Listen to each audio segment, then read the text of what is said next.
DCH viewers அனைவருக்கும் வணக்கம். அண்மை காலமாக மக்களுக்கு ஏற்படக்கூடிய நோய்களில் பார்த்திங்கன்னா சிறுநீரக செயலிழப்பு அப்படிங்கிறது கொஞ்சம் அதிகமாகவே இருக்குது. அந்த சிறுநீரக செயலிழப்புக்கு உள்ளாக்கப்படக்கூடிய நோயாளிகள்ங்கிறது அதிகமாக ஆகிறாங்க. அது வயது விகிதாச்சாரமே இருக்கிறது இல்லை. சிறு குழந்தைகள், பதின்பருவ வயதில் இருக்கிறவங்க, அதே மாதிரி நார்மலாக இருக்கக்கூடிய அடல்ட்ஸு, வயதானவர்கள் அப்படின்னு எல்லோருக்குமே பார்த்திங்கன்னா இந்த நோய் வருது. ஸோ இது வரக்கூடாது அப்படின்னா என்ன பண்ணணும் அப்படின்னு, ஏன்னா இந்த நோய் வந்த பிறகு நிறைய பேருக்கு தெரிகிறது கிடையாது. கை கால் முகம் வீங்கின பிறகு தான் தெரியுது. சில பேருக்கு அந்த சிம்டம்ஸ் கூட காமிப்பது கிடையாது. வேறு எதற்காகவாவது போகும்பொழுது தான் ஒரு படபடப்பு இருக்குது, இல்லை வேறு ஏதாவது நுரை அதிகமாக போகுது அப்படிங்கிறப்ப தான் என்ன அப்படின்னு பார்த்திங்கன்னா உங்களுக்கு தெரிய வருது. ஸோ அந்த டைம் என்ன அப்படின்னு பார்த்திங்கன்னா எண்ட் ஸ்டேஜ் ரீனல் டிசீஸ் அப்படின்னு சொல்லுவாங்க. ஸோ அந்த ஸ்டேஜுக்கு வருது. ஸோ அந்த ஸ்டேஜுக்கு வந்த பிறகு டயாலிசிஸ்க்கு போகலாம் அப்படின்னா டயாலிசிஸ்க்கு போய் முற்றிலும் குணமானவர்கள் அப்படிங்கிறது தெரியல. அப்படி இருந்தால் நீங்கள் தயவுசெய்து கமெண்ட்டில் போஸ்ட் பண்ணுங்கள், நான் டயாலிசிஸ் பண்ணிவிட்டு என்னோடது ரிவர்ஸ் ஆகிடுச்சு அப்படின்னு. ஸோ அதுவும் ஒரு தர்ம சங்கடத்துக்குரிய ஒரு நிலை தான். ஸோ நாளாக டயாலிசிஸ் பண்ணுறப்ப என்ன அப்படின்னு பார்த்திங்கன்னா அவங்களுக்கு நுரையீரலை சுற்றி நீர் கோர்த்துக்கிறது போன்ற பிரச்சனைகள் ஏற்பட்டுறது. இல்லை வேறு மூலிகை மருந்துங்கன்னா அது ஒரு மெயின்டெனன்ஸ் இருக்குது. அதுலேயும் என்ன அப்படின்னு பார்த்திங்கன்னா உணவு கட்டுப்பாடு. ஸோ எந்த முறையானாலும் உணவு கட்டுப்பாடுங்கிறது ரொம்ப முக்கியம். அப்போ ரொம்ப இவ்வளோ காலம் நம்ம அப்படியே பயங்கரமாக சாப்பிட்டுட்டு ரொம்ப ஸ்ட்ரிக்ட் ஆகும் பொழுது அந்த நோயாளிகள் தள்ளப்படுற அவதிக்கு, இல்லை அதை பார்க்கக்கூடிய மருத்துவர்களுக்கும் ஒரு தர்ம சங்கடமான நிலை. ஸோ அப்போ என்ன பண்ணலாம்? நம்ம இந்த சிறுநீரக செயலிழப்பு எனக்கு வரக்கூடாது டாக்டர், அப்போ நான் என்ன 5 விஷயத்தை ஃபாலோ பண்ணணும் அப்படிங்கிறத தான் இந்த பதிவில் பார்க்க போகிறோம். முதல் விஷயம் என்ன அப்படின்னு பார்த்திங்கன்னா, பரம்பரை சார்ந்து சிறுநீரக செயலிழப்பு உள்ளவங்க. எங்கள் வீட்டில் இதுக்கு முன்னாடி கிட்னி ஃபெயிலியர் இருந்திருக்கு, எங்கள் அப்பாவுக்கு இருந்திருக்கு, எங்கள் மாமாவுக்கு இருந்திருக்கு, இல்லை எங்கள் சித்தப்பா சித்தி மாமா அத்தை தாத்தா பாட்டி, இவங்களுக்கெல்லாம் தாத்தா பாட்டிங்கிறவங்க ரொம்ப எண்ட் ஸ்டேஜில் ரொம்ப என்ன சொல்கிறது 80 அப்படின்லாம் இல்லை, ஒரு 60 வயதுலேயே நான் கேள்விப்பட்டிருக்கேன் எங்கள் தாத்தா பாட்டிக்கு கிட்னி ஃபெயிலியர் இருந்தது அப்படிங்கிறவங்க. அவர்கள் விழித்து கொள்ள வேண்டும். ஸோ என்ன அப்படின்னு பார்த்தீங்கன்னா சிறுநீரக செயலிழப்பும் பரம்பரை சார்ந்து வருமா அப்படின்னா சிலருக்கு வரும். காரணம் என்ன அப்படின்னு பார்த்தீங்கன்னா பாலிசிஸ்டிக் கிட்னி டிசீஸ் அப்படின்னு சொல்லுவாங்க. சிறுநீரகத்தில் பார்த்திங்கன்னா நிறைய நீர்க்கட்டிகள் தோன்றும். இந்த நீர்க்கட்டிகள் தோன்றுவதற்கு காரணம் கிடையாது, அது மரபணு சார்ந்த ஒரு விஷயம்.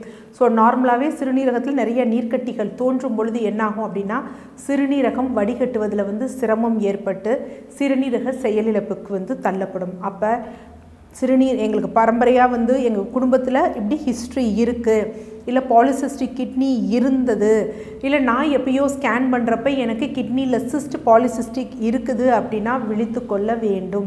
ஸோ உங்கள் பீரியாடிக்காக உங்களோட கிரியாட்டின் லெவலை செக் பண்ணிக்கணும்.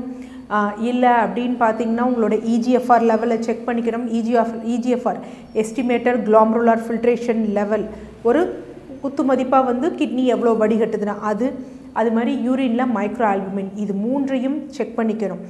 எப்போ அது கொஞ்சம் இப்போ சப்போஸ் கிரியாட்டினின் ஒரு 1.1 to 1.2 அப்படின்னோடனே நம்ம உடனே விரைந்து நம்ம அதற்கு நடவடிக்கை மேற்கொள்ளணும். அதே மாதிரி யூரினில் மைக்ரோ ஆல்புமின் ஒரு 30 தாண்டி போகுது அப்படிங்கிறப்ப நம்ம விழித்து கொள்ள வேண்டும்.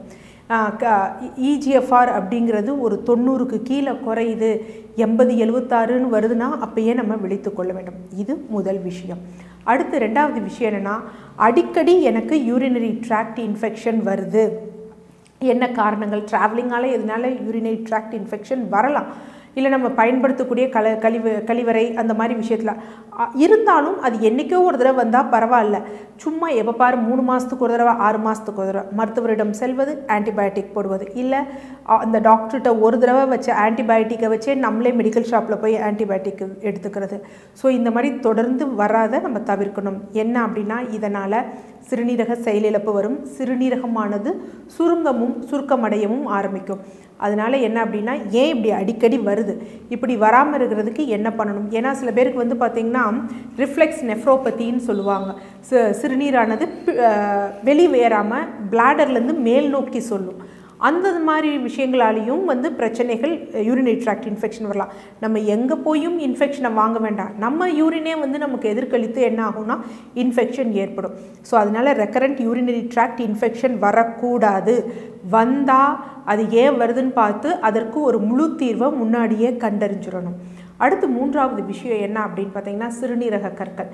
சிறுநீரக கற்கள்னோடனே சிலருக்கு வந்து அஜாக்கிரதையாக இருக்கும். சிறுநீரக கல் தானப்பா, நம்ம நெருஞ்சி முள் பொடி, நீர் முள் பொடி, இல்லை வந்து பார்த்திங்கன்னா வாழைத்தண்டு ஜூஸு சூப்பு இதை குடித்தா வந்து சரியாயிடணும். கண்டிப்பாக இதெல்லாம் பலன் தரும். ஆனால் சிறுநீரக கற்கள் எந்த அளவில் இருக்குது, என்ன மாதிரியான கற்கள் இருக்குது, அதன் திடத்தன்மை என்ன. சிலது வந்து என்ன அப்படின்னா பெரிதாக இருந்தாலும் வெள்ளைக்கட்டி மாதிரி இருக்கும், நசுக்குனா அப்படி உடஞ்சிரும். கொஞ்சம் இது செங்கல் மாதிரி இருக்கும், அதுவும் இதாகிருக்கும். சிலது வந்து சின்ன அளவில் இருந்தாலும் நம்ம கருங்கல் மாதிரி இருக்கும், அதை ஒன்றும் பண்ண முடியாது. ஸோ அதனால் என்ன வகையான கற்கள் இருக்குது, என்ன சைஸில் இருக்குது. எனக்கு வந்து முன்னாடி ஸ்டோன் இருந்தது பார்த்தேன், இந்த பொடி சாப்பிட்டேன், இல்லை எங்கேயோ போனேன் ட்ரிப்ஸ் போட்டேன், எனக்கு வலி சரியாக போயிடுச்சு அப்படின்னு நினைக்காதீங்க. சிறுநீரக கல்லானது முழுவதும் வெளியேறிருச்சா அப்படின்னு போஸ்ட் ஸ்கேன் பார்த்துக்கோங்க. என்ன காரணம்னா நம்ம மருந்துகளே எடுத்தாலும் ஒரு என்ன சொல்கிறது, ஒரு 6 மில்லிமீட்டர் இருக்குது, 3 மில்லிமீட்டர் குறைஞ்சிருக்கும், நமக்கு பெருசாக தெரியாது. ஆனால் அந்த 3 மில்லிமீட்டர், அதாவது எதிரியை வந்து துளியளவும் நம்ம விட்டு வைக்கக்கூடாது, அது பின்னாடி நமக்கு பிரச்சனையை உண்டு பண்ணுங்கிற மாதிரி சிறுநீரகத்தில் கற்களே இல்லை, மணற்கற்களே இல்லைங்கிற பிறகு தான் நம்ம ஓகே நம்ம அவுட் ஆஃப் டேஞ்சர்னு எடுத்துக்கணும். அதே மாதிரி திருப்பி என்ன பண்ணணும், ஒரு 3 மாதங்கள் கழித்து திருப்பி ஒரு தடவை ஸ்கேன் பார்க்கணும், அப்பையும் சிறுநீரக கற்கள் இருக்கா அப்படின்னு. ஏன்னா சிறுநீரக கற்கள் இருந்தால் திருப்பி திருப்பி வரும்னு சொல்கிறாங்க. அது திருப்பி திருப்பி வருங்கிற அவசியம் கிடையாது. நம்ம அதற்கு முறையான நடவடிக்கை எடுக்கலை, வாழ்வியல் முறையில் செய்த நம்ம தவறுகளை தொடர்ந்து செஞ்சிட்ருக்கோங்கிறது தான் அர்த்தம். ஸோ அதனால் சிறுநீரக கற்கள் ஏற்பட்டால் முழுவதும் வெளியேறி இருக்கா அப்படிங்கிறத கன்ஃபார்ம் பண்ணிக்கோங்க. திருப்பியும் அது ஏற்படலை அப்படிங்கிறத கன்ஃபார்ம் பண்ணிக்கோங்க. ஏன்னா சிறுநீரக செயலிழப்புக்கு இந்த சிறுநீரக கற்களும் ஒரு காரணம்.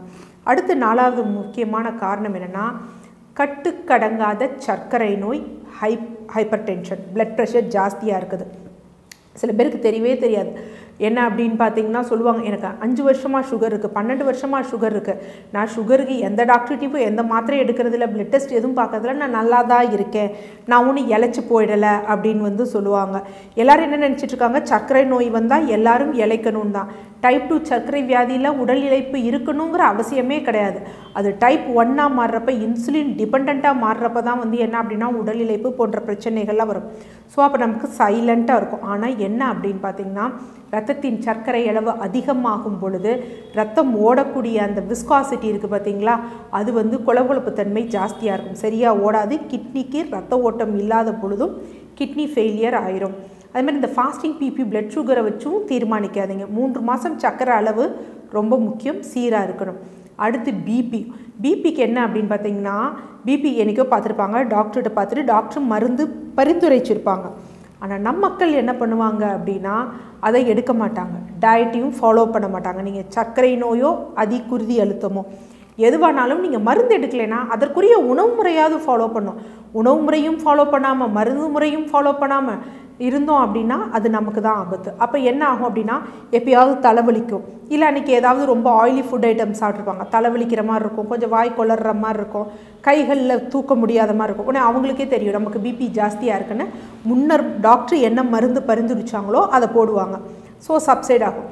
இதுவே தொடர்ந்து இருக்கும். ஆனால் அந்த இரத்த ஓட்டம் சீராக இல்லாத பொழுது, அந்த இரத்த நாளத்தில் சீராக இல்லாத பொழுது சிறுநீரகத்திற்கு ஓடக்கூடிய இரத்த நாளங்களில் ப்ரெஷர் சீராக இருக்காது.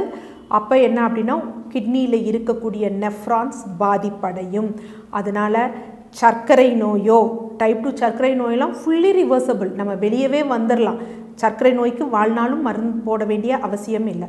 ஸோ அதனால் சர்க்கரை நோயோ பிபியோ ஒன்று மருத்துவரின் அறிவுரையின் பேரில் முறையாக மருந்து எடுத்து அதை ஒரு கட்டுக்குள்ளே வச்சுக்கணும். இல்லை மருத்துவரின் ஆலோசனை பேர்லையோ இல்லை முறையான உணவு முறை சொல்பவர்களின் அறிவுரையின் பேர்லையோ அதை சீராக வச்சுக்கணும். இல்லை அந்த நோயை விட்டு வெளியேறணும்.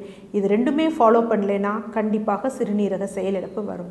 அடுத்து 5வது முக்கியமான விஷயம், பேஷண்ட்ஸையே குழப்பக்கூடிய ஒரு விஷயம் என்ன அப்படின்னா, ஒருத்தருக்கு சிறுநீரக செயலிழப்புன்னு தெரிஞ்சிருச்சுன்னா சப்போஸ் நீங்கள் வந்து நவீன அலோபதி மருத்துவர்கிட்ட போனால் அவங்க என்ன சொல்லுவாங்கன்னா, நீங்கள் வந்து சித்த மருந்துகள் எடுத்தீங்களா, ஆயுர்வேத மருந்துகள் எடுத்தீங்களா, அதனால தான் உங்களுக்கு சிறுநீரக செயலிழப்பு வந்துருச்சு அப்படின்னு சொல்லுவாங்க.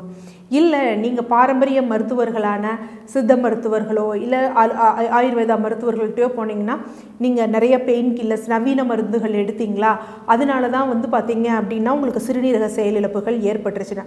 ஸோ 2 பேரும் மாற்றி மாற்றி சொன்னாலும் பாதிப்படைய போகிறது நாம் தான். ஸோ நோயுற்றவங்க தான் பாதிப்படைய போகிறாங்க. அப்போ என்னென்னா நம்ம போய் கேட்க முடியாது, இதுவா அதுவா அப்படிங்கிறதெல்லாம் கேட்க முடியாது. அப்போ என்ன ஒரு விஷயம், மருந்துகள் மேற்கொள்ளும் பொழுது என்ன அப்படின்னா, நவீன மருந்துகளில் ஒரு வலிக்கான மாத்திரை கொடுத்துருக்காங்க அப்படின்னா வாழ்நாள் ஃபுல்லாக அதை ஃபாலோ பண்ணிக்கிட்டே இருக்காதிங்க. டாக்டர் என்றைக்கோ கொடுத்த மாத்திரையை ஒரு இஷ்டத்துக்கு எதையாவது சாப்பிட்டுட்டு ஒரு வேலையை செஞ்சுட்டு ஒரு ப்ராப்பர் எக்ஸசைஸ் பண்ணாமல் சும்மா முட்டு வலி கை வலின்னு நம்மளா மெடிக்கல் ஷாப்பில் போய் மருந்து மாத்திரைகள் வலி மாத்திரைகள் வாங்கி சாப்பிட்றதும் ஆன்டிபயோட்டிக்ஸ் வாங்கி சாப்பிட்றதும் கண்டிப்பாக தவறான ஒரு விஷயம். அடுத்த விஷயம் என்னென்னா, குறிப்பாக இந்த முடக்குவாதம் போன்றவற்றிற்கு மருத்துவர்கள் இன்றைய மருத்துவர்கள் நிறைய பேர் வந்து டக்குன்னு எடுத்தோடனே ஸ்டீராய்ட்ஸ் யூஸ் பண்ணுறதில்ல. ஸோ அதற்கு மாற்றாக பல மருந்துகள் இருக்குது, அதெல்லாம் பரிந்துரைக்கிறாங்க. அதை எடுக்கும் பொழுது கொஞ்சம் உணவு முறையில் வந்து நம்ம சீராக இருக்கணும்.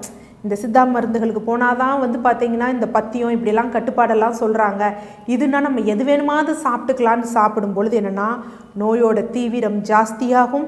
அப்போ வலி நிவாரணியும் ஸ்டீராய்டும் மருத்துவர்கள் உங்களுக்கு கொடுக்க வேண்டிய அவசியம் ஏற்படும். அப்போ வந்து என்ன ஆகுனா, அதை க்ரானிக்காக எடுக்கும்பொழுது சர்க்கரை நோய் வரலாம் அல்லது சிறுநீரக செயலிழப்படலாம். ஸோ அங்கேயும் வந்து தவறு செய்வது நாம் தான். நம்ம உடம்புக்கு தேவைன்னா நம்ம அப்புறம் என்ன மாதிரி டயட்டை ஃபாலோ பண்ணணும்னு அப்படின்னு கொஞ்சம் நீங்கள் ஃபாலோ பண்ணிக்கிட்டீங்க அப்படின்னா நீங்கள் ஏன் முடக்குவாதத்தை விட்டு கூட வெளியே வரலாம். அடுத்து பாரம்பரிய மருத்துவ முறைகளை பொறுத்த வரைக்கும் என்னென்னா, இன்றைக்கு ஆக்சுவலாக நமது மருத்துவமனையில் நான் ட்ரீட்மெண்ட்டுக்கு வர்றவங்களுக்கு பல பேருக்கு ட்ரீட்மெண்ட்டில் இருக்கிறவங்களுக்கு வந்தவங்களுக்கு தெரியும் என்னென்னா, வேறு எங்கேயாவது மெடிசன்ஸ் எடுத்திருப்பாங்க, இல்லை வாழ்வியல் முறையிலையோ இல்லை ரொம்ப நாள் சுகர் இது ஃபாலோ பண்ணாமல் நிறைய பேருக்கு வந்து பார்த்திங்கன்னா கிட்னி ப்ராப்ளமாக இருக்கும், கல்லீரல் பிரச்சனையாக இருக்கும். இப்படி இருக்குன்னு சொல்லிட்டு நான் கூட அவங்களுக்கு என்ன பிரச்சனைக்கு வந்தாங்களோ மருந்து கொடுப்பது கிடையாது. நம்ம என்ன பிரச்சனைனாலும் நம்ம லைஃப்பை தள்ளிடலாம். ஆனால் சிறுநீரக செயலிழப்பு ஆயிடுச்சு அப்படின்னா நம்ம அதை கொண்டு வர்றது ரொம்ப கஷ்டம். நெஃப்ரான் டேமேஜ் ஆச்சுன்னா அதை புதுப்பிக்கிறது ரொம்ப கஷ்டம் அப்படின்னு சொல்லிட்டு அதை சரி பண்ண பார்ப்பேன். இல்லை அதுவும் எனக்கு வேண்டாம் இதுதான் அப்படின்னாங்கன்னா நீங்கள் அதை சரி பண்ணிவிட்டு வாங்கன்னு தான் சொல்லுவேன். எதற்காக அப்படி சொல்கிறோம் அப்படின்னா, அந்த மாதிரி விஷயங்களும் இருக்குது. சரியானது இல்லாமல் நாளைக்கு வந்து சித்த மருத்துவ முறையில் எடுத்தோடனே இந்த மருந்துகள் எடுத்த பிறகு தான் எனக்கு சிறுநீரக செயலிழப்பு வந்துருச்சு அப்படிங்கிற ஒரு விஷயம் இருக்குது. நம்ம ஸ்டீராய்ட்ஸ் போன்ற மருந்துகள் எடுத்துகிட்டு நீங்கள் விட்டு 1 வருஷம் கழித்து ஆனால் கூட சிலருக்குலாம் வந்து பார்த்திங்கன்னா கொஞ்சம் கொஞ்சமாக அந்த நெஃப்ரோட்டிக் சிண்ட்ரோம் இருந்திருக்கும், பெருசாக தெரிஞ்சிருக்காது. ஸோ திடீர்னு உங்களுக்கு வந்து பார்த்திங்கன்னா பொம்பாட் ஆகும். அப்போ வந்து என்ன அப்படின்னா அப்பையும் பலிகள் ஏற்படும். ஸோ அந்த மாதிரி தவறுகள் ஏற்படக்கூடாது.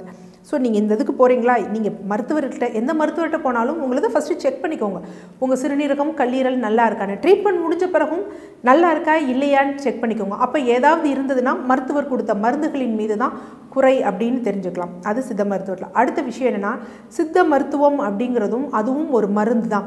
சித்த மருந்துனாலே வந்து சைடு எஃபெக்ட்ஸ் கிடையாது அப்படிங்கிறது தான். ஒரு மருந்துக்கு எஃபெக்ட் அப்படிங்கிறது இருந்ததுன்னா சைடு எஃபெக்ட்ஸ்னு இருக்கும்.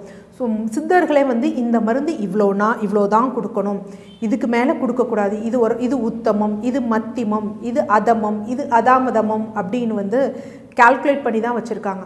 ஸோ சித்த மருந்துங்கிறனால இஷ்டத்துக்கு வந்து எடுத்துடலாம். இன்றைக்கி கருஞ்சீரகம்லாம் வந்து பார்த்திங்கன்னா அதனால் நன்மை இருந்தாலும் அது முறையாக எடுக்கலைன்னா நமக்கு பக்க விளைவுகள் ஜாஸ்தியாக இருக்குது. ஸோ அந்த மாதிரி எடுக்கிறது, இந்த மூலிகை மருந்துகளை கூட முறையான ஃபாலோஅப் இல்லாமல் எடுக்கிறது. அடுத்து வந்து என்ன அப்படின்னு பார்த்திங்கன்னா, சித்த மருந்துகளில் வந்து ரசம் வந்து அதிகமாக யூஸ் பண்ணுறாங்க, கந்தகம் யூஸ் பண்ணுறாங்கன்னு. மருத்துவர்கள் எல்லோருமே வந்து அப்படின்னு பார்த்திங்கன்னா எடுத்தோடனே ரசம் கந்தகம் இல்லை. சித்தர்களின் வழிகாட்டுதல் படி என்னென்னா, வேர்பாரு தலைப்பாரு மிஞ்சினக்கால் மெல்ல மெல்ல பற்ப செந்தூரம் பாருங்க. ஸோ முதல் வேர் தலை அந்த மாதிரி போயிட்டு எண்ட் ஸ்டேஜில் தான் அந்த மெடிசன்ஸ்க்கு வந்து போவாங்களே தவிர எடுத்தோடனே எல்லாரும் போக மாட்டாங்க. அப்படி அந்த மருந்துகள் போனாலும் குறிப்பிட்ட கால அளவு பத்தியம். ஏன் பத்தியம் அப்படின்னா, ரொம்ப நம்ம உணவு எடுத்து அந்த பிஹெச்லாம் இது பண்ணோம்னா ரொம்ப இன்டைஜஷன் இது பண்ணி டாக்ஸின்ஸ் நம்ம உடம்புல இருக்கும். ஸோ அப்படி இல்லாமல் மருந்து மற்றும் வேலை செஞ்சு டாக்ஸின்ஸை ரிலீஸ் பண்ணணுங்கிற லெவலில் தான் ஃப்ரேம் பண்ணி வச்சுருப்பாங்க.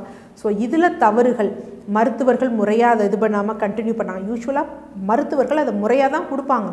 இருந்தாலும் இதை கரைச்சிருச்சா, அப்போ இது நம்ம வெளியில் வாங்கி இதே மாதிரி சாப்பிட்லாம் அப்படிங்கிற தவறுகள் ஏற்படுறதுனா. அதனால் எந்த மருத்துவரிடம் போனாலும் உணவு முறை ரொம்ப முக்கியம். மருந்துகளின் கால அளவு முறையும் முக்கியம். ஸோ இந்த 5 விஷயத்தை ஃபாலோ பண்ணால் சிறுநீரக செயலிழப்பு அப்படிங்கிறது ஏற்படாது. எனக்கு ஏற்படாது அப்படின்னு யாரும் நினைக்காதீங்க. ஏன்னா நம்மை சுற்றி என்ன நோய்களுக்கு நம்ம உட்படுவோம் அப்படிங்கிறது தெரியாது. ஆனால் சிறுநீரக செயலிழப்பு வந்தவங்களுக்கு தான் தெரியும் எதை தின்னா பித்தம் தெளியும் அப்படின்னு ஒரு தீர்வே இல்லாமல் மன உளைச்சலுக்கு உண்டாவாங்க. ஸோ உணவையும் நம்ம அது வரைக்கும் பார்த்தீங்க அப்படின்னா ஒரு கவலைக்குரிய விஷயம், நான்வெஜ் எல்லாம் சாப்பிட மாட்டாங்க. ஆனால் இந்த சிறுநீரக செயலிழப்பு வந்த பிறகு தான் சாப்பிடக்கூடாதுன்னு சொல்கிறப்ப அவங்களோட நாட்டம் ஃபுல்லாக இந்த நான்வெஜ் மேலேயே இருக்கும். ஸோ அதனால் அந்த கஷ்டத்துக்கெலாம் நம்ம தள்ள விட வேணாம். ஸோ சீரான வாழ்வியல் முறை, உணவு முறை, மருத்துவரின் பரிந்துரையின் பேரில் மருந்துகள் எடுத்தோம் அப்படின்னா சிறுநீரக செயலிழப்புங்கிறது ஒரு பொழுதும் ஏற்படாது. நன்றி.